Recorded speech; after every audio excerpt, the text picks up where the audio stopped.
has gone missing, and the police are on the lookout for her around Lost Lake Drive. And over 300 police officers failed to show proof of the COVID-19 vaccine. Murrow News 8 starts now.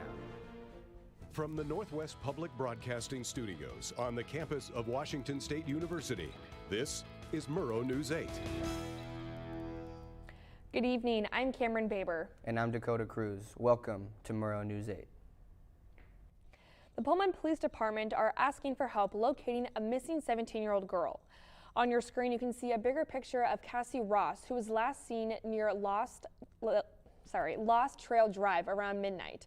It's believed that the teenager may be headed towards Cul-de-sac, Idaho. If you've seen this missing girl or know any further information, please contact Officer Chamberlain at the number on your screen. And yesterday, it was announced that 60 new COVID-19 cases were reported in the Palouse area. Whitman County reported that 35 new cases, while in Latah County added 25 new cases. The latest cases in Latah County included 3 people younger than 18, 5 people between the ages of 18 through 29, 9 people in their 30s, 2 people in their 40s, and 2 in their 60s, 1 person in their 70s, and 3 in their 80s. No new deaths were reported. A medical team of 8 nurses and 10 certified nursing assistants became available through the federal government and are arriving in Spokane at the Avalon Care Center to help with COVID-19 related care on Wednesday. This help is the result of the Washington Department of Health U.S. General Services Administration proposal that asks for staffing sources to support the Washington healthcare system due to the increase of COVID-19 hospitalizations. And the Seattle Police Department said that 354 sworn-in officers have not yet submitted proof of their COVID-19 vaccination as of October 5th, which was the department's deadline. The city of Seattle has adopted Governor Inslee's mandate, which requires state employees and healthcare workers to be fully vaccinated by October 18th or be fired. October 4th was the last day to receive the second dose of the Pfizer and Moderna vaccines or the single-dose Johnson & Johnson vaccine. As the October 18th vaccine deadline approaches, protesters took to the Washington State Capitol to stand against Governor Jay Inslee's mandate. Murrow News 8 reporter Isaiah Sharp is live in Olympia.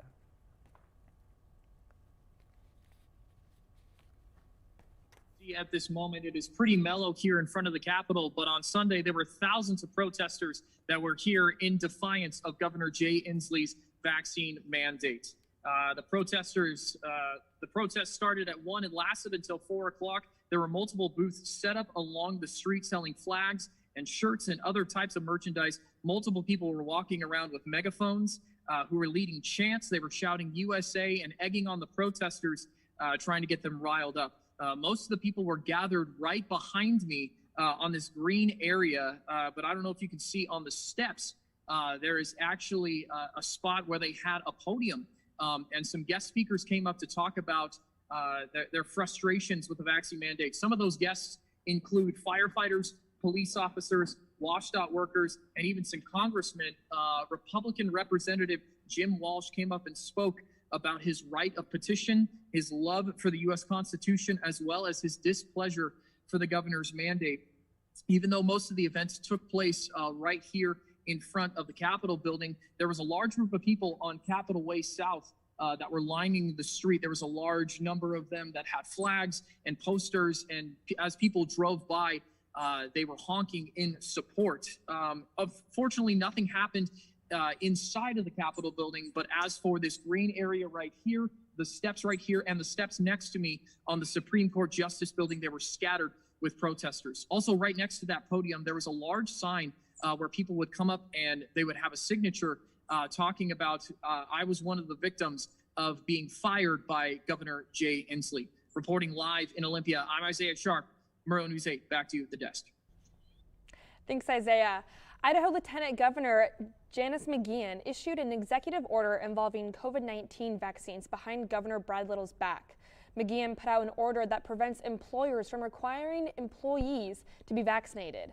Idaho Governor Little responded, saying that he did not authorize the lieutenant governor to act on his behalf, and he will be reversing McGeachin's order. And Washington State University has entered into an agreement with the U.S. Agency for International Development to start a 5-year, $125 million global project. The USAID will build scientific capacity in partnered countries to detect and characterize unknown viruses. The project will partner up with 12 targeted countries in Africa, Asia, and Latin America to carry out large-scale animal surveillance programs within their own countries, safely using their own laboratories. Well, Cougar Safe Rides are back in action. Pullman Police announced via Twitter that the ride service that helps provide the Pullman community with safe nighttime transportation will start operating once more. The program is a volunteer-run service made possible because of the WSU Women's Center. They operate Thursday night from 8 p.m. to 12 a.m. and Friday and Saturday from 8 p.m. to 1:30 a.m. If you need a ride, call or text WSU 267-SAFE during operating hours. And dining services at WSU Pullman has unveiled a new meal plan and after-hour dining options. These services are intended to enhance the dining experience and meet the needs of a college community that is active during the night and day. The mini meal plan allows the WSU community to purchase dining dollars and pay for meals using their Cougar card. The plan costs $250 and can be purchased on the dining services website.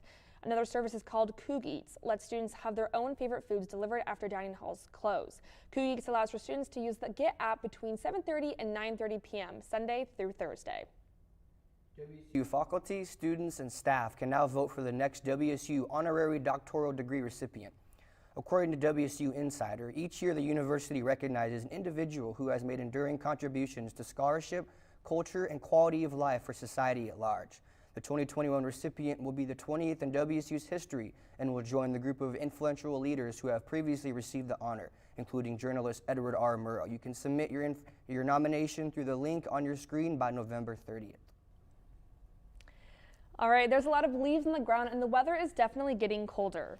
And I'm wondering if that fall weather will stay around for a while. Doyle D'Angelo has the updates, and he'll tell you what you can expect the weather to be like Saturday for Cougar football after the break.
Welcome back. We're happy you're here with us. Well, it was a little cold when I woke up this morning. Doyle D'Angelo has your weather report to see if that trend will continue. All right, thank you for that introduction, Dakota. So today it was pretty chilly, and you can thank the 8-mile-per-hour wind chill for that. Now as we fade into the night, you can expect temperatures to get to about 36 degrees. All right, so now if we go into tomorrow, you'll have about a 5-mile-per-hour wind chill, but it will be sunny, which is nice. It'll get up to about 57 degrees and around 31 degrees at night. That's quite the drop, so make sure you bring a jacket if you're going out later that night. All right, now on the west side, you have Seattle and the capital, Olympia. Both reach temperatures of about 58 degrees and will drop to the 40s. Both cities have been partly cloudy today. All right, now here in the middle, we have Yakima and the Tri-Cities, as they're both seeing sunny temperatures up near the mid-60s. The Tri-Cities should come down to around 40 degrees, and Yakima slightly more down to 36 degrees. And then if we go to the east side, we have Spokane reaching around 59 degrees today, and P-Town reaching around 54 degrees. Both cities should come down to about 35 degrees. All right, now if we go to the 5-day forecast for CFS and Friday, both days would be nice and sunny. Both days will reach around 58 degrees, and both will lower to 32 and 38 respectively, so bring a jacket at night. Sunday fun day will switch things up a bit, and it'll be cloudy with a 50 to 60% chance of rain. Expect a high of 55 and low of 33 degrees. All right, lastly, we have Monday with a high of 48 and a low of 29. All right, you guys, that's all I have for today. Back to the desk. All right, thanks Doyle for our weather. WCU women's soccer looks to continue their winning streak against Stanford, but will it be a tough game?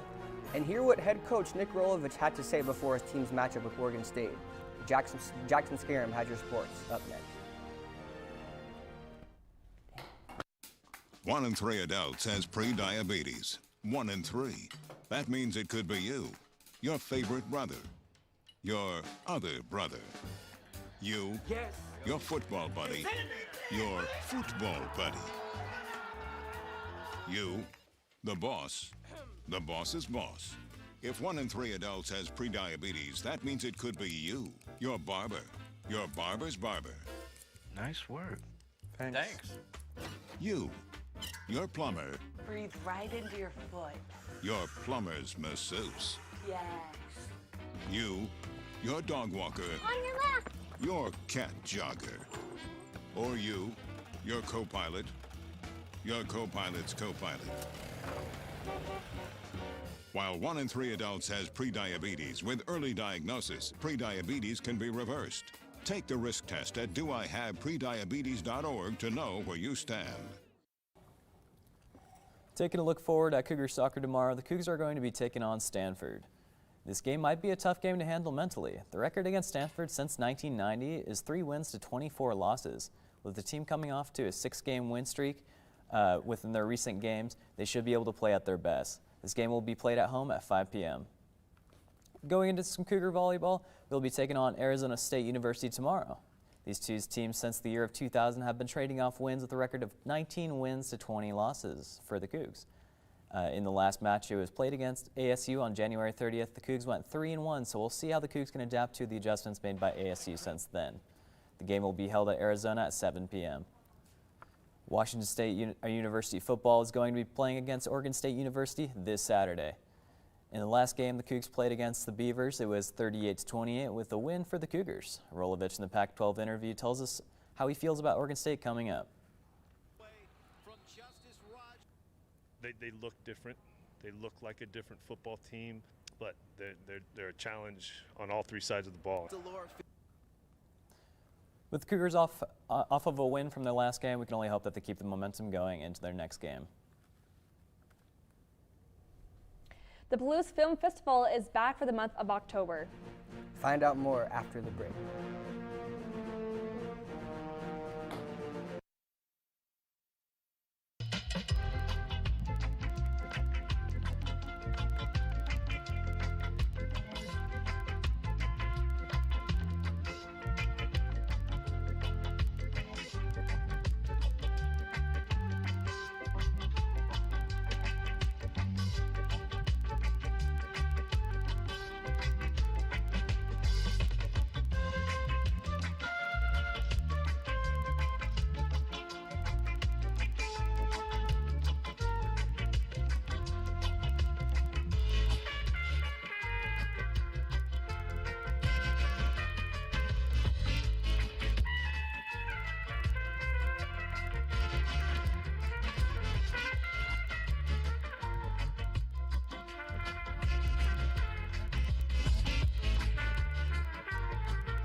The Palouse French Film Festival returns every Tuesday for the month of October. The festival will play 4 movies by the end of the month at the Kenworthy Performing Arts Center in Moscow, Idaho. Students can enter for free, while guests can pay $10 for all 4 movies or $5 per movie. All right, everyone, thanks for watching. Have a good night.